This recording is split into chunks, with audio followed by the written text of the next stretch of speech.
Bueno, muchas gracias por continuar con nosotros. Los partidos políticos, antes y durante la campaña electoral, trabajan para tener la mejor propuesta de los gobiernos que convenza a la población para ganar la magistratura, la primera magistratura del país. Uno de estos partidos es el Movimiento Unidad, cuyo candidato a la presidencia es el expresidente Elías Antonio Saca.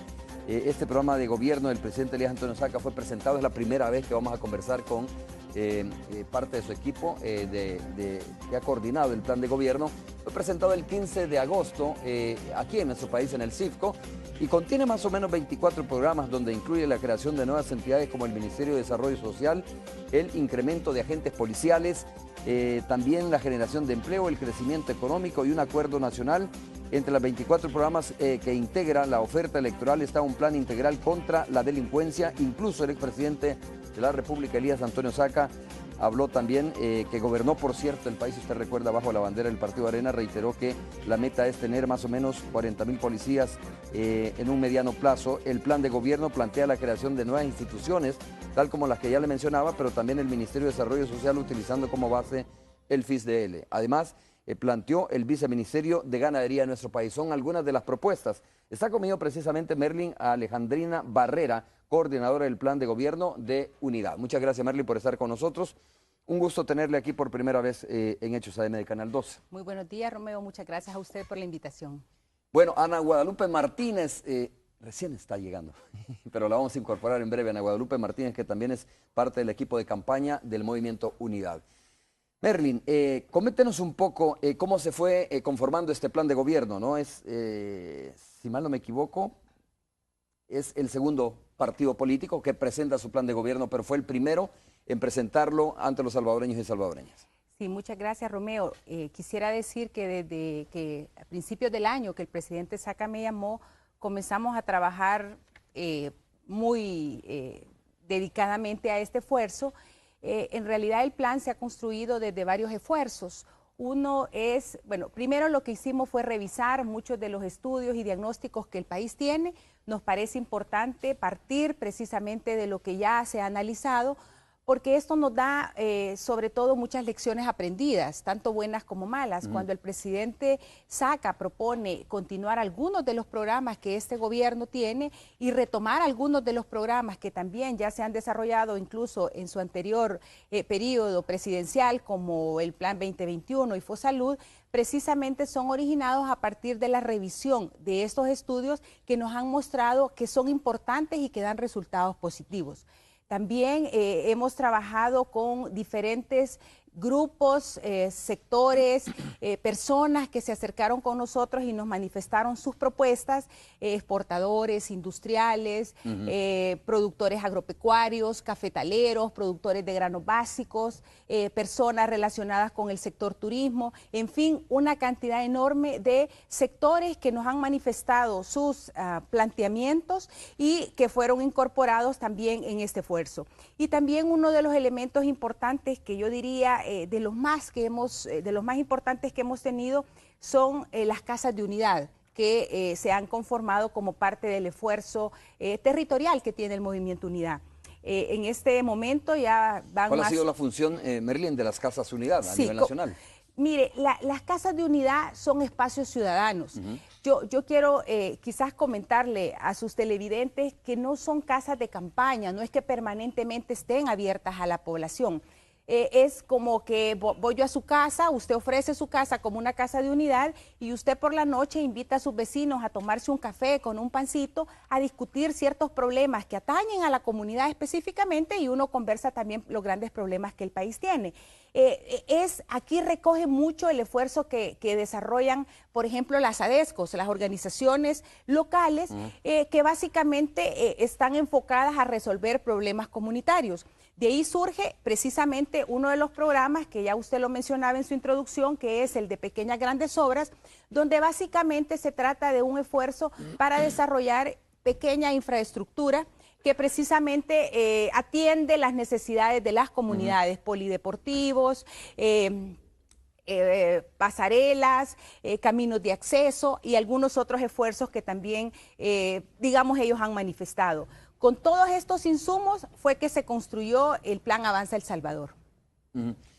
Las casas de unidad entonces son como espacios también para recoger estos insumos, es decir, no solo es el lugar donde se discute, como usted dice, los problemas que pueden estar afectando a la comunidad, sino que también se incorporan, existe el compromiso de incorporar estos insumos al plan de gobierno o se está dando esa fase. No, de hecho, yo quiero decir que hay como dos maneras de incorporarse al plan. Por un lado, porque validan muchos de los problemas que el país tiene. Ya el presidente Saca lo manifestaba en muchas de sus intervenciones y decía que cuando se conversa precisamente con las casas de unidad y con los salvadoreños, ellos manifiestan que hay dos grandes preocupaciones que más tienen los salvadoreños: el empleo, la falta de empleo que el país ofrece al país, y sobre todo también los problemas de seguridad.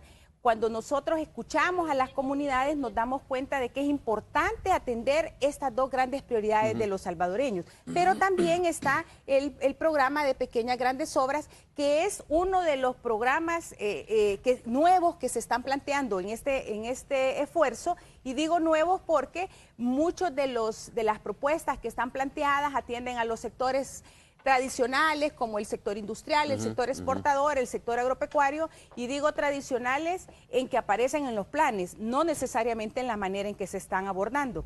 Y en ese sentido, este componente de pequeñas grandes obras permite precisamente incorporar una ventanilla que va a atender estas pequeñas obras de infraestructura en muchas comunidades.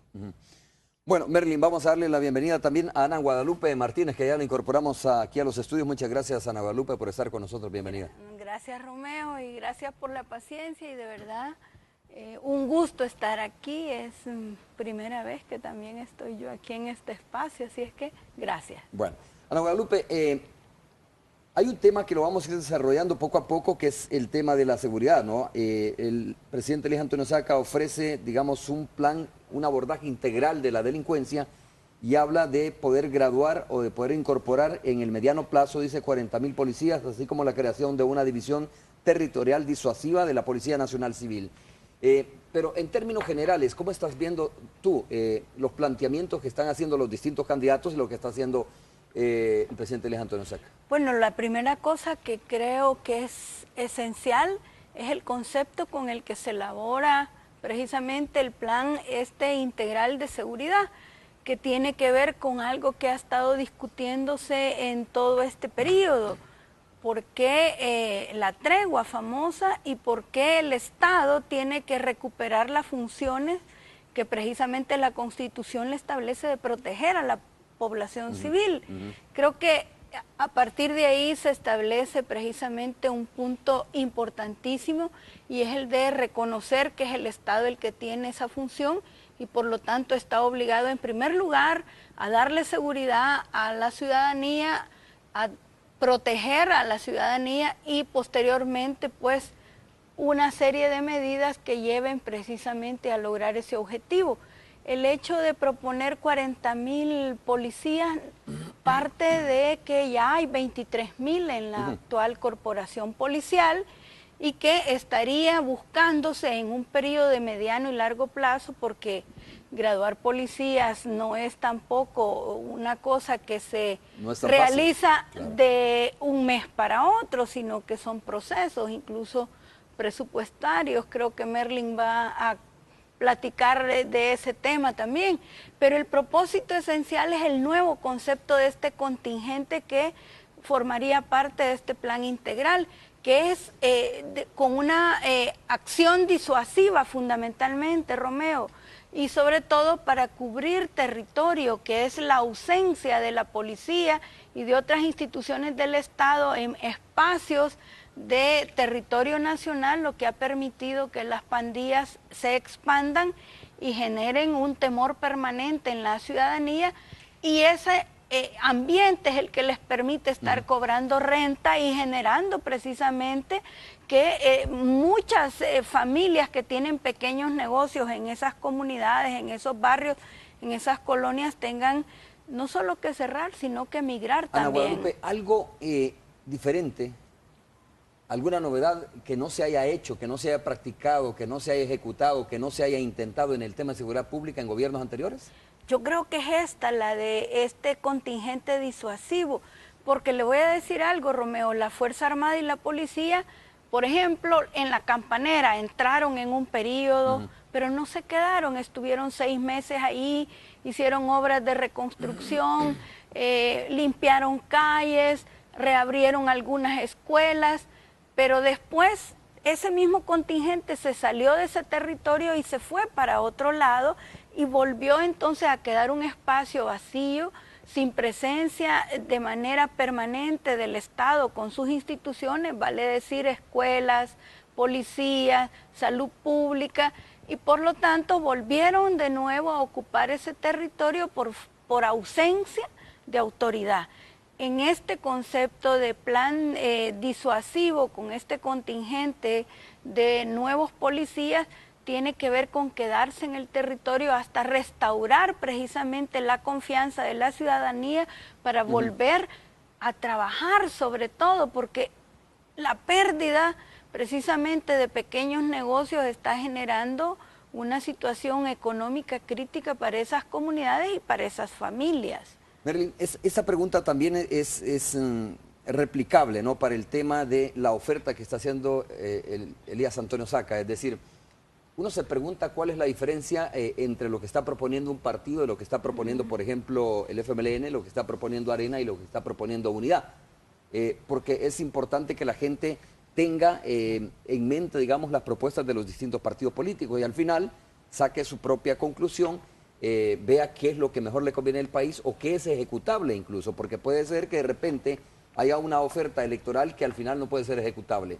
En términos generales, es válida también la pregunta, digo, ¿cuál es la diferencia de lo que está proponiendo entonces un nuevo gobierno del expresidente Elías Antonio Saca respecto a las administraciones anteriores, incluso respecto a la que estamos viviendo en este momento? Sí, yo le agradezco mucho la pregunta porque nos permite ir precisamente al corazón del Plan Avance El Salvador.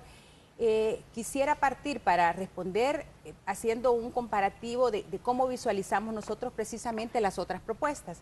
Por un lado vemos a un partido Arena con un enfoque bastante orientado a mejorar las condiciones económicas, que nos parece importante, fundamental, la sanidad fiscal, la estabilidad macroeconómica, el apoyo a la inversión y el crecimiento, pero no es exclusivamente de esa manera en que se hace una apuesta de país.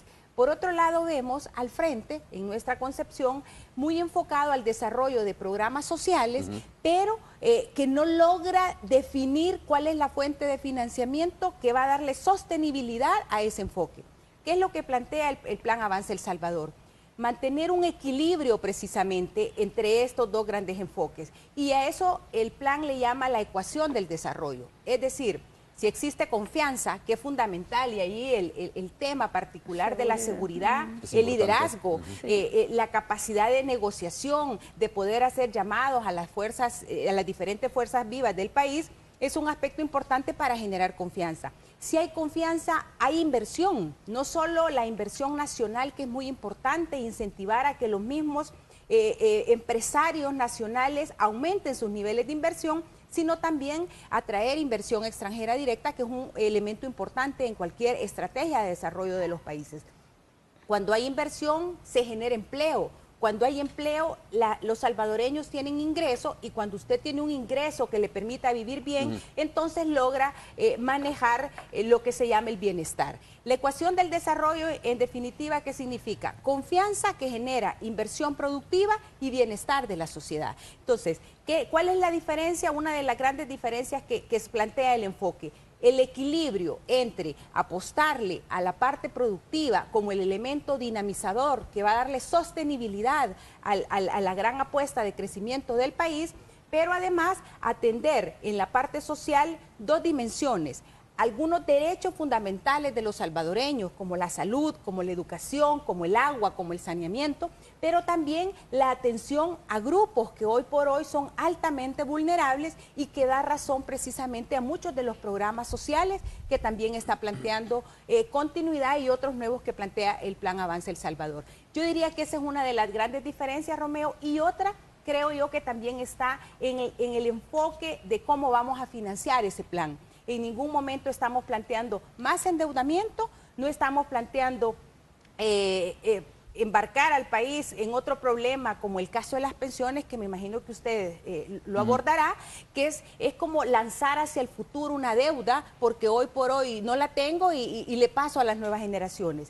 Creo que la propuesta de gasto inteligente que está planteando el Plan Avance El Salvador es un elemento diferenciador en relación precisamente a darle viabilidad, hacerlo realista y hacer un enfoque responsable con una visión de largo plazo, porque no estamos pensando solo en cómo vamos a financiar las actividades de hoy, sino cómo vamos a garantizar que en el futuro el país esté en la senda del crecimiento y del desarrollo.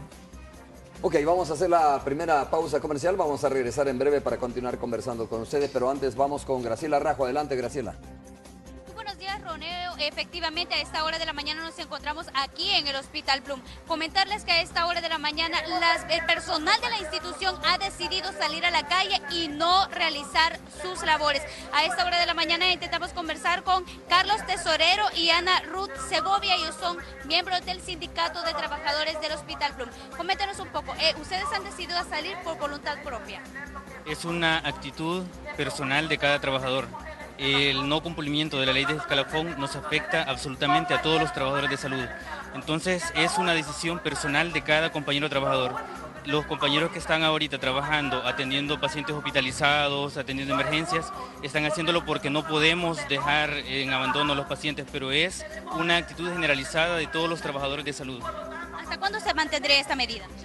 Bueno, nosotros no podemos decirle hasta cuánto tiempo va a durar esta actividad, porque todo dependerá de la actitud tanto de la ministra de Salud como del ministro de Hacienda, ¿verdad? El ministro Cáceres, ya que en sus declaraciones pues ellos han sido claros en decir que no van a dar el escalafón para todos los trabajadores, ¿verdad? Entonces esto dependerá y agudizará de acuerdo a la actitud de ellos.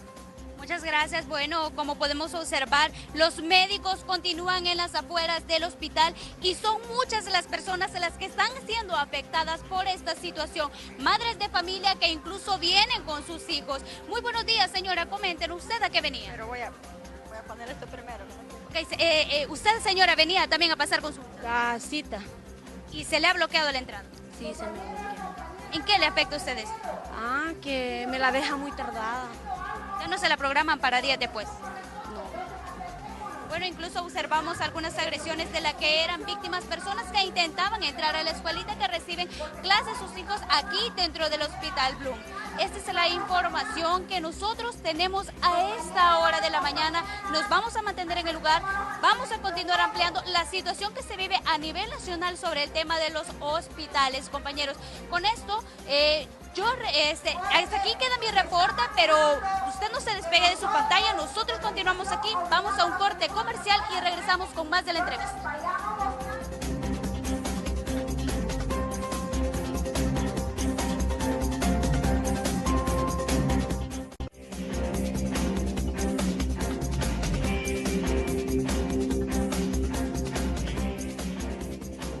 Muy bien, estamos de regreso. Muchas gracias por continuar con nosotros. No hay duda que se puede articular un viceministerio para la ganadería o un viceministerio de ganadería en nuestro país o un ministerio de desarrollo social. Pero cuando se habla de dos aspectos importantes que yo quisiera tener más claridad sobre lo que se está planteando para que no parezca o para que la gente no tenga una carta al niño Dios, para que no parezca la carta al niño Dios o que no parezca algo que al final solo es se pone en el papel porque el papel aguanta con todo. Dos aspectos fundamentales. Uno, llevar Ciudad Mujer a los 14 departamentos, que Merlin, tú creo que puedes explicarle eso a los televidentes. Y lo otro, Ana Guadalupe, 40,000 policías, no hay que explicar porque no sé si la gente está entendiendo de que durante la administración, si es que gana las elecciones el presidente Elías Antonio Saca, va a graduar 40,000 policías o cómo se va a ver esta situación. Comienzo contigo, Merlin. Sí. Yo quiero decir que no solo ha planteado Ciudad Mujer en los 14 departamentos, ha planteado un ministerio de la mujer, elevarlo a categoría ministerial, un viceministerio de ganadería, como usted muy bien lo dice, ha hablado de un ministerio de planificación, un ministerio de desarrollo social Y yo quiero garantizarle a sus televidentes, Romeo, que no estamos hablando de aumentar la burocracia, estamos hablando de hacer una reingeniería del aparato estatal precisamente para juntar funciones que hoy por hoy están dispersas en el aparato gubernamental y reunir esa capacidad precisamente para poder ofrecer de una mejor calidad los servicios a la población. En el caso de Ciudad Mujer, esperaríamos nosotros poder tener el apoyo de organismos multilaterales para poder construir algunas otras sedes a nivel de todo el país. Sin embargo, creo que hoy por hoy existe mucha disponibilidad de infraestructura del Estado que precisamente puede servir acomodarse para poder ofrecer estos servicios que hoy por hoy ofrece Ciudad Mujer, que además nosotros le hemos incorporado el programa de Avanza Mujer, que es un programa específico de crédito y acompañamiento a las mujeres específicamente, en incorporarlo en este portafolio de servicios que también presenta Ciudad Mujer. Yo quiero quizás mencionar que en este tema, básicamente el Plan Avanza El Salvador está planteando un nuevo modelo de gestión gubernamental. Y yo nada más quisiera tomarme un minutito para explicarle que aquí lo que estamos hablando es de devolver a las funciones fundamentales que el Estado nunca debió de haber olvidado, que es la de planificar el país. Lo primero que necesitamos para hacer gasto inteligente es precisamente comenzar a definir cuál es la ruta que el país va a encontrar o que debe de seguir. Planificar, coordinar con todas las instituciones, que también hace falta, obviamente, liderado desde la presidencia, y en este sentido el presidente Saca ha sido enfático en decir que él va a liderar este proceso porque realmente es la mejor manera de conducir el destino del país y desarrollar otras dos funciones importantes que yo creo que el país también las ha perdido. Es el del seguimiento y monitoreo, para poder saber qué tan bien vamos, para poder dar esos cambios de timón que el país necesita, porque la economía mundial está cambiando, porque el país está cambiando, necesitamos ir haciendo un monitoreo constante y una evaluación que nos permita redireccionar el gasto, pero nunca perder la ruta que hemos definido a través de un proceso consensado de planificación entre todos los agentes económicos. Ahora, Merly, solo para dejarlo muy claro, no se trata de construir o hacer estas megaconstrucciones que ha hecho la actual secretaria de Inclusión Social, estas megaconstrucciones, sino más bien aprovechar infraestructura, dices tú, que ya tiene el Estado, y reacomodarla para poder instalar ahí el concepto de Ciudad Mujer. Es que hay que entender que el Ciudad Mujer es un concepto de servicio, no de infraestructura. Si usted lleva ese concepto a todo el país, básicamente la infraestructura de donde opera es realmente el menor de los elementos importantes. Creo que lo importante es articular todas las instituciones que puedan ofrecer un servicio a la mujer, y por eso él dice, es importante elevar a la categoría ministerial. Necesitamos, todos los países en Latinoamérica, casi todos tienen un ministro de la mujer o una ministra de la mujer.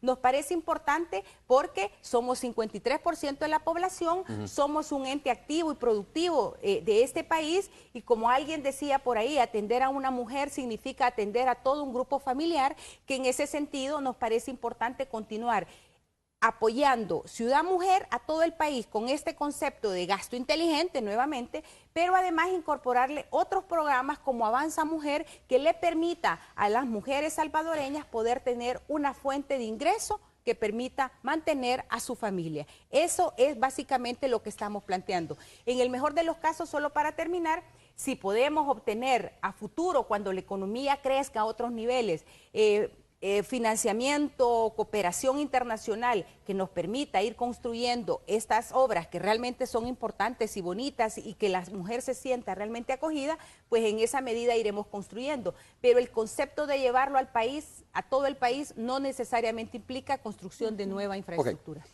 Ana Guadalupe, sobre el tema de los agentes de la Policía Nacional Civil que se pretende graduar durante la administración en caso de ganar las elecciones. Mira, Romeo, la propuesta dice llegar hasta 40,000. Sí. En este momento la corporación policial, repito, tiene 23,000 agentes. Pero este nuevo contingente tendría una función muy especializada. Tendría, primero, como dice la propuesta, es disuasiva su función. ¿Qué quiere decir? Estar en el terreno. ¿Y qué quiere decir entonces? Que como va a estar en el terreno con funciones de disuasión, su formación policial va a ser mucho más breve porque va a estar orientada a la función que va a cumplir. Actualmente, yo que estuve en el Consejo de Formación de la Academia de Seguridad Pública, te puedo decir que buena parte del tiempo la ocupan tratando de que entiendan el sistema jurídico nacional. Les dan muchas clases de derecho, de derechos humanos, etcétera. En este caso se reduciría precisamente la currícula para que su formación sea fundamentalmente vinculada a la tarea que va a desempeñar, que es estar en las comunidades, su relación con la comunidad, evitar precisamente que por ausencia de la corporación policial o de la Fuerza Armada se puedan los pandilleros darle el lujo de permanentemente, por el miedo, estar cobrando renta, creando extorsiones, haciendo redes de prácticamente de dejar sin posibilidad a las comunidades de hacer negocios. Diana Guadalupe, ¿no caeríamos en el problema de graduar policías con menor calidad? Es que, Romeo, a la gente la calidad del policía no la tiene en la mente. Lo que quiere es que el policía actúe y sea efectivo. ¿Y de qué nos sirve a nosotros? Te digo porque yo he estado ahí, Romeo. ¿De qué nos sirve que pasen medio año tratando de entender el Código Penal cuando ellos no son jueces? Pero sí que entiendan cuál es su función en la comunidad, su relación con la comunidad, cuál es la visión disuasiva que deben de tener en ese lugar donde van a estar ubicados para que la ciudadanía pueda ir perdiendo poco a poco el temor y creándose espacios libres de extorsión y libres de la situación caótica que han generado las maras en las colonias y en las comunidades. Además, quiero decir que esto forma parte del gran acuerdo nacional al que precisamente Tony Saca plantea convocar una vez él sea elegido, porque la política de seguridad tiene que ser una política de Estado. Entonces no es que los otros 20.000 policías para llegar a los 40.000 se van a graduar en un solo periodo presidencial. Tiene que trascender e ir más allá. Por eso tiene que ser una política consensuada que permita que esta administración que viene y las siguientes asuman ese concepto para ir disminuyendo precisamente la situación. Ok, tú que manejas el tema de la seguridad pública en unidad, ¿tienen posicionamiento ustedes como partido político, como unidad sobre el tema de la tregua? Sí, claro que sí, hemos dicho precisamente que la tregua que se establece como un acuerdo entre pandillas no tiene nada que ver con una posición institucional, ni mucho menos del Estado y del gobierno. Creemos que los pandilleros han dejado de matarse entre sí, pero lo que se ha generado es una situación de mucho más temor en la población, porque al aparecer el Estado replegándose de las funciones que le competen, prácticamente la población dice, entonces los que mandan aquí son los pandilleros, ya ni siquiera es el gobierno, la policía, el Estado el que está presente. Nosotros creemos, y lo ha dicho incluso el día de ayer en un evento, antier quiero decir, en un evento del presidente Saca, que el Estado no puede renunciar precisamente a su labor constitucional, y el tema de la tregua es entre pandilleros y el Estado no puede. Debemos entender, Ana Guadalupe, desde tu planteamiento, que eso es lo que está pasando ahora, que eso es lo que ha sucedido con las actuales autoridades, con el actual Ministerio de Seguridad Pública. Han renunciado a una función constitucional, que es la de proteger a la ciudadanía. Y han dejado en manos de los pandilleros la decisión de matar o no matar. Y eso, obviamente, nosotros lo rechazamos totalmente. Merlin, ya vi la página que usted tiene ahí enfrente, ese tema es interesantísimo. A ver, cuando un partido político ofrece impulsar o sostener o profundizar los programas sociales, pues yo creo que está en la ruta, ¿no? En la ruta correcta, independientemente, digo, de qué partido político sea. La pregunta del millón, la pregunta que siempre surge cuando hay muchas promesas, mucha agenda electoral o muchas promesas, es el financiamiento. Y el FMLN, por algún lado, ha dicho muy claramente, mire, nosotros creemos que la salida que tiene este país para financiar los programas sociales, para hacer efectivo, por ejemplo, todos estos programas, es Petrocaribe. No tengo muy clara la posición que tienen los demás partidos políticos, incluyendo el Partido Arena, cuando dice vamos a reactivar la economía, hay que generar confianza. De acuerdo, pero eso no es de la noche a la mañana. Usted, para reactivar la economía, probablemente necesite 1 año o 2 años. Para generar la confianza, pues es un poco más rápido, pero esto de reactivar la economía lleva su tiempo y no es muy rápido. A ver, ¿cuál es el planteamiento de ustedes en el tema de el financiamiento para estos programas? Yo voy a partir solo muy brevemente en relación a su pregunta, que la gran apuesta del Plan Avance El Salvador precisamente es crecer. Quizás en un momento me gustaría comentarle cómo es la propuesta precisamente para crecer, y por supuesto que en 1 año se puede lograr mejorar las tasas de crecimiento, sobre todo con apuestas concretas. En el caso, por ejemplo, del sector agropecuario, que tienen la enorme bondad que en un ciclo agrícola que dura de un invierno al verano puede darnos esa facilidad. Pero no solo en eso. Pero más allá, particularmente quisiera decirle que en el tema particular de cómo vamos a financiar este plan, que vale decir que es un plan de un quinquenio, pero también con una visión a 30 años, porque muchas acciones no terminarán en los 5 años del gobierno, del próximo gobierno de unidad, básicamente está enfocada en 6 grandes fuentes de financiamiento. La primera es el crecimiento económico, y ahí yo solamente quiero comentarle que cuando una economía crece, actualmente a diciembre de 2012, la economía crecía a 1.6%. Si nosotros logramos que la economía crezca, según nuestras estimaciones, a 2%, que es una tasa muy moderada, prácticamente logramos incrementar los ingresos fiscales provenientes de IVA y renta sin aumentar tasas en más o menos unos 500 millones adicionales. La pregunta es, bueno, pero vamos a tener que esperar 1 año. ¿Cómo comenzamos el 1 de junio? Y nosotros hemos identificado, quiero decirle, que hemos identificado una cartera de préstamos que actualmente el Estado tiene aprobados, que están en ejecución, que están cumpliendo condiciones previas, que ya se están desembolsando, de básicamente a junio de 2013 con una disponibilidad de un poquito más de 2.000 millones de dólares. Si nosotros estimamos que de junio de 2013 a mayo de 2014 se gastara la mitad de todos esos recursos, cosa que significa un aumento en la inversión del Estado con una capacidad enorme de ejecución, cosa que nos parece un poquito aventurada, pero que si estimamos de esa manera, podríamos estar contando al 1 de junio precisamente con 1.000 millones de dólares con los que vamos a comenzar a trabajar estas acciones que estamos planteando. ¿Fondos que dices tú que ya están como reservados o aprobados o semiaprobados o en una fase de aprobación? Préstamos aprobados. ¿Por qué el gobierno actual no hace uso de esos préstamos? Porque fíjate que está el tema, incluso con el tema del escalafón, ¿no? Sí. De los médicos que estamos viendo la huelga en los hospitales ahora, sí. Y el ministro de Hacienda ha dicho claramente que no hay plata. Yo le voy a comentar varios ejemplos. Hay un préstamo de seguridad con el Banco Mundial, que precisamente donde están comprando los brazaletes, alguna parte ya se está gastando. Hay un préstamo de 30 millones de dólares para apoyar la agricultura salvadoreña, que recién está cumpliendo condiciones previas, no se ha desembolsado nada, pero el préstamo ya está listo para desembolsar.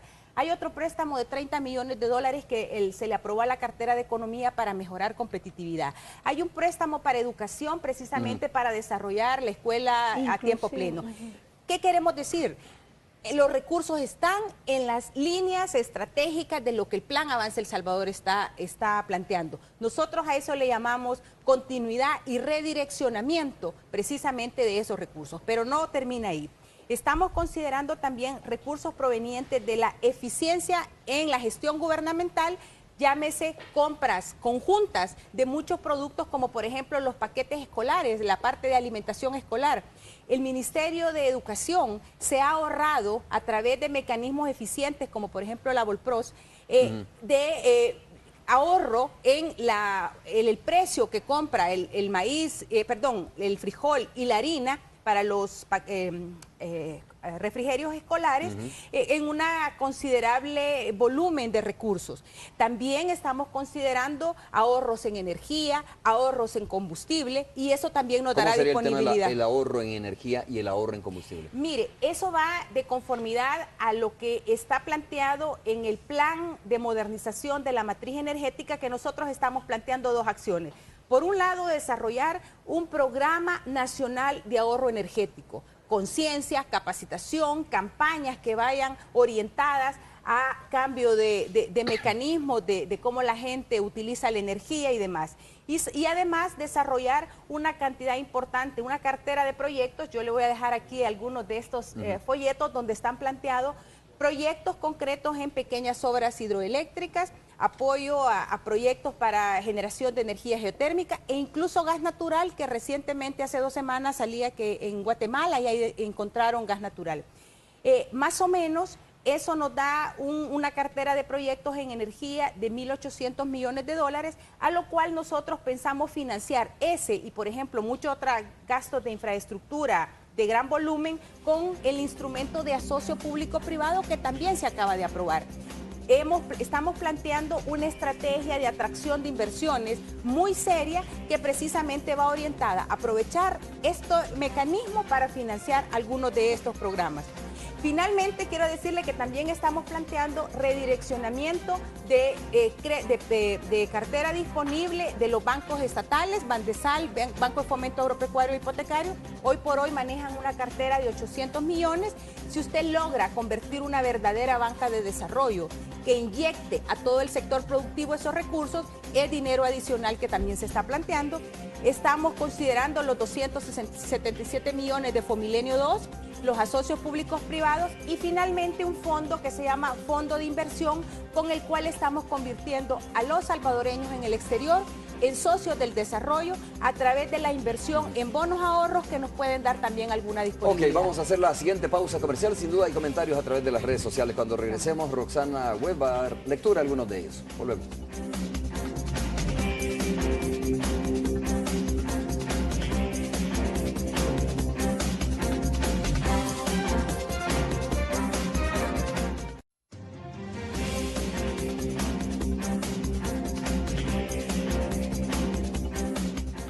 Es momento de conocer algunas de sus opiniones y comentarios a través de las redes sociales. Mario San 500 en Twitter dice: ¿qué entenderá Guadalupe Martínez por calidad? Pregunta. English Today for You dice acá en el Twitter: Joaquín o Ana Guadalupe serían perfectos para vicepresidente y yo votaría por ellos. También acá dice 40,000 policías, primero mejoren los que ya hay y antes de pensar en incrementar las cantidades de agentes, dice Irving Cruz 06. ¿Cuál es la estrategia de Tony Saco oficial para acabar con la polaridad, siendo el que ha traído más división y señalamientos? Asegura L. Mar Sander. El gobierno debería de implementar leyes fuertes para que este tipo de paros ya no se den, dice Cruz García. Esto en cuanto a los paros, Romeo, a lo que se ha conocido este día. Pero también tenemos otros comentarios. Por ejemplo, dice Irina Cisneros: los policías deben estudiar menos para ser más efectivos. ¿Qué le pasa a Guadalupe? ¿Quiere otra vez gente ignorante matando? Pregunta. Estos han sido los comentarios en Twitter, pero también en Facebook tenemos más. ¿Cómo o qué es lo que pueden ofrecer para combatir la delincuencia? Es lo que pregunta Mario Vides. También acá Ricardo Hernández dice: bueno, creo que si ganara el señor Saca, muy poco puede hacer. ¿Qué piensa hacer por el sistema de pensiones? Volver a LIS e INPEP, porque esa privatización es un fracaso. O sea, las AFPs que ya han dejado el gobierno solo con deudas. Algunos de los muchísimos comentarios que tenemos en las redes. Romeo, regreso contigo.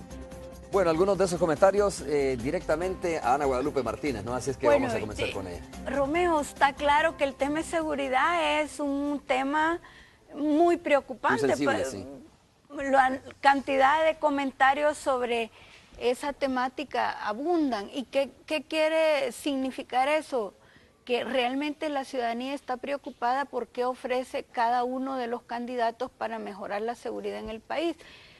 Hay dos cosas que me voy a comentar. Uno, mejorar a los actuales policías. Efectivamente, Tony ha planteado la mejoría tanto en condiciones laborales como precisamente en condiciones técnicas y de apoyo para que cumplan su función los actuales 23.000 policías. Hemos detectado que hay una desmotivación y la cosa esa de la tregua desmotivó a muchos porque prácticamente les estaban diciendo es un acuerdo entre mareros el que va a sustituirlos a ustedes en su función. Claro, se sienten derrotados, ¿no? Sin haber peleado totalmente, perdieron moral. La gente se sintió con una autoestima lesionada porque les estaban mandando un mensaje: ustedes no fueron capaces de controlar esto, entonces mejor irnos por otra vía que lesiona la constitucionalidad del país. Pero en el tema de bajar la calidad, creo que no es exactamente eso, sino especializarlos en función de lo que sería su principal actividad en las comunidades. No es decirles que vamos a... que no sean bachilleres. Entran como bachilleres a la academia. Pero yo que estuve 6 años en el Consejo Académico de la Academia, les quiero decir, mi discusión eterna era por qué horas y horas y horas tratando de que aprendan el código penal, el código tal, si lo que necesitan son habilidades policiales que ayuden precisamente a hacer más eficiente su labor en las comunidades. Conocer más de procedimientos policiales y todo eso. Exactamente, Romero. Merly. Sí, yo quisiera decir que la mejor política de prevención en temas de seguridad, la mejor política para reducir pobreza, la mejor política para mantener los programas sociales o la mejor política social es generar un empleo para los salvadoreños, que hoy por hoy es una de las grandes demandas, al igual que seguridad, que los salvadoreños tienen. Por lo tanto, hay una política, una estrategia concreta para generar empleo. ¿Cómo? Yo rapidito lo explico. Inyectarle recursos a la economía. Al revisar las carteras de crédito nos damos cuenta que aquí la mayoría del crédito se va para el consumo. Necesitamos crear mecanismos de acceso al financiamiento para los sectores productivos para que puedan desarrollarse, asistencia técnica para productores, para pequeños empresarios, porque el objetivo del programa Avanza Salvador es volver al país un país de empresarios, desde el más pequeñito al más grande, generar condiciones de procesos de transferencia tecnológica, capacitación, atracción de inversiones para inyectarle, sistemas de riego en el agro, etcétera. Entonces, todo esto genera empleo. En el caso particular de las pensiones, quisiera decirles que es un tema, lastimosamente me lo dejan al final con poco tiempo, pero quisiera decir un par de cosas. Primero, es que es efectivamente, como decía el televidente, este es un problema complejo que tiene su explicación desde el origen. Cuando el programa el sistema previsional se diseñó, el sistema público de pensiones partía con unas reservas de 360 millones de dólares. Estaban afiliados más o menos un poco más de 500,000 de salvadoreños y tenía en puerta 65,000 pensionados.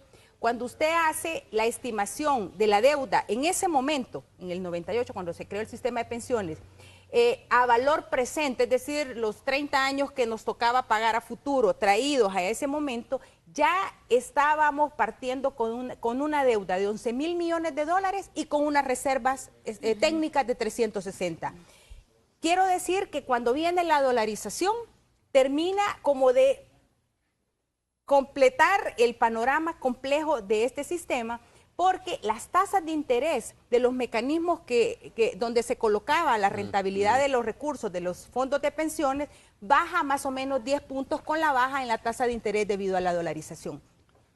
¿Qué proponemos? En realidad no existe hoy por hoy una receta única ni mágica para este tema. Creo que aquí, al igual que seguridad, al igual que el tema de la situación fiscal, es un tema de un gran acuerdo nacional tocar este tema. Pero quisiera decir que en este tema vale la pena hacer una revisión de varios aspectos. Hay que revisar, hay que aumentar la cantidad de años para que la gente se pensione. Los estudios han demostrado que el incremento en la cantidad de fondos que se generan no es significativo en términos de la deuda que tenemos. Hay que aumentar la tasa de cotización por parte de los pensionados, tampoco es significativamente. Hay que aumentar la rentabilidad de los fondos de pensiones, posiblemente sí, pero guardando los mecanismos necesarios para no entrar en riesgo financiero a esta situación. ¿Qué quiero decir? Necesitamos crear una solución que contemple todos estos recursos, pero que al mismo tiempo genere el mejor costo para cada uno de los pensionados que durante todo ese tiempo han estado cotizando. Merlin, habrá más tiempo para hablar sobre este tema de las pensiones. Realmente usted tiene razón, es un tema muy delicado, muy complicado, que no fácilmente se puede buscar una solución. Porque esto es muy sensible. Cuando se habla, por ejemplo, de aumentar la edad para jubilarse, es muy sensible. La gente dice, a ver, entonces me voy a jubilar 2 años después de que me estén velando, ¿no? Entonces, por lo tanto, creo que es importante hacer un debate sobre este tema y buscarle la mejor solución. Muchas gracias. ¿Cómo no? Por haber estado con nosotros. Ana Guadalupe, también muchas gracias. Gracias, Romeo, ha sido un gusto, de verdad. Bueno, vamos a hacer la pausa, regresamos.